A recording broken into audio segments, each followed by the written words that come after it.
What's up, YouTube? I've tried to make this video several times, so hopefully this one will actually work for me and we'll go through.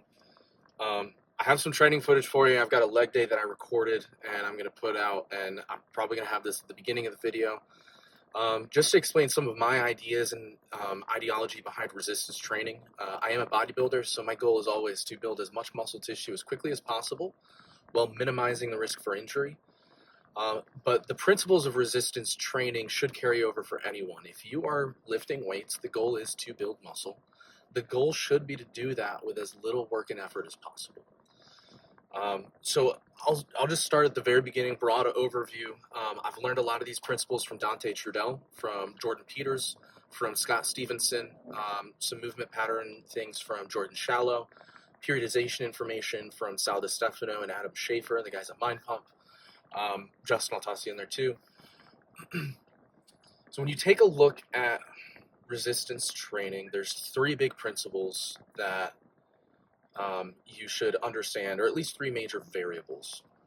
The first one is probably the most simple to understand, but it's probably going to cause a lot of you some issues if you follow a legs push pull or a bro split. But that's frequency, how often you're training a muscle group. Now, I'll refer to the science on this one, but also some anecdotes. So scientifically speaking, in terms of frequency, there's two limiting factors: adaptation and recovery.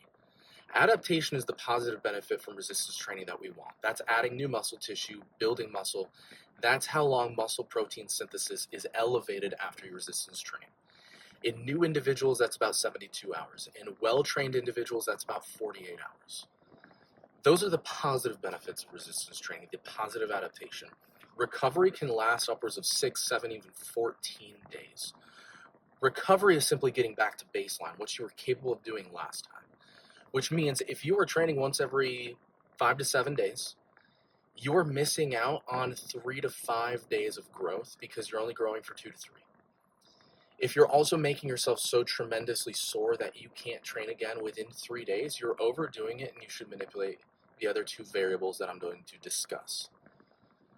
Now, in terms of frequency, that will bring up questions about what split to follow, and I'm going to blow all of your minds.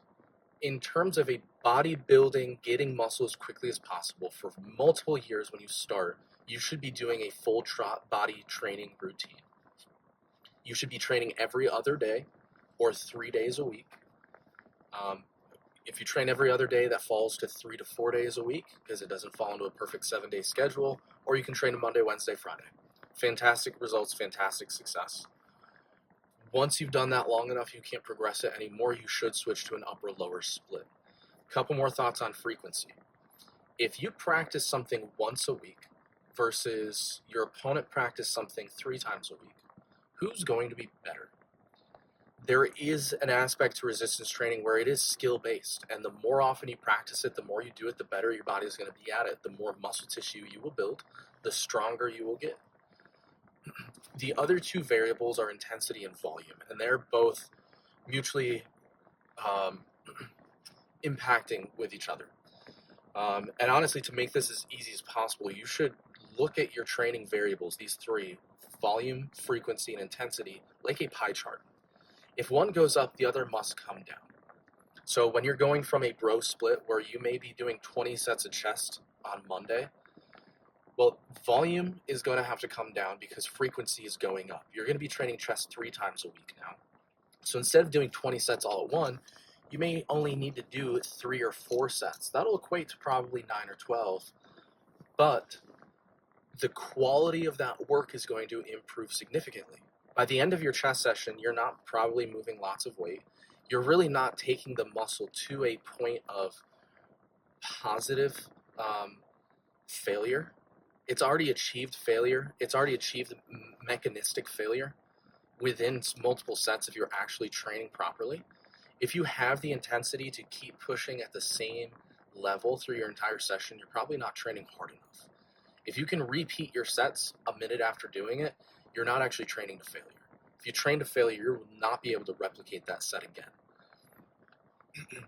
So we're increasing frequency. You should be training more often, or at least based off of the science. These are my principles.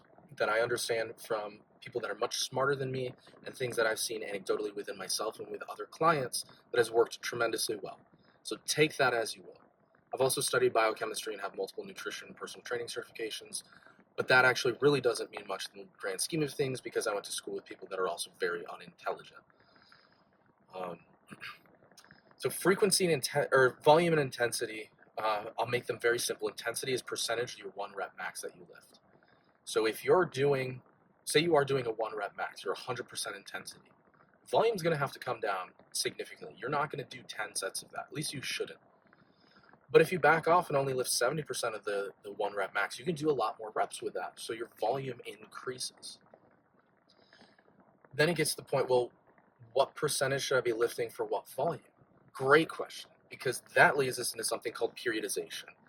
My argument is you should be doing all of it.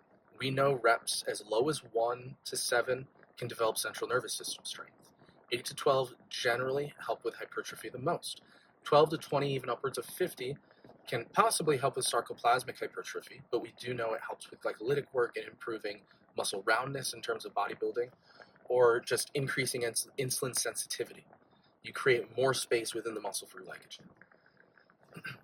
We also understand that the body likes homeostasis. It wants to change. So after about 3 to 4 weeks of a stimulus, the body will start to downregulate and adapt a little bit slower than it did. So we can take that principle with the idea of understanding that any of these rep ranges are effective and helpful. And frequency should stay put. We want frequency high, but we know we can manipulate intensity and volume and still see success. This is where I recommend periodized programs. So you may be doing upper, lower, or a full body split. For 3 to 4 weeks, you should be training in a 1 to 7 rep range with low volume, high intensity. You're pushing hard weights, demanding central nervous system adaptation, or getting stronger. After that 3 weeks, you should move into 3 weeks of an 8 to 12. That's your hypertrophy phase. You're lifting less of your 1 rep max. Reps go up, so volume increases. You can probably add a set or 2 here as well. Then after about 3 weeks of that, progress is going to start to slow down. If you continue with it, you shouldn't see progress stall if you follow this program. You'll move into a 12 to 20, even a 50 rep range for legs. Legs and shoulders generally respond well to 50 reps. Other things, I keep it in the 12 to 20. And you're pushing that high rep sarcoplasmic hypertrophy. You're giving the body a specific adaptation to get used to get good at.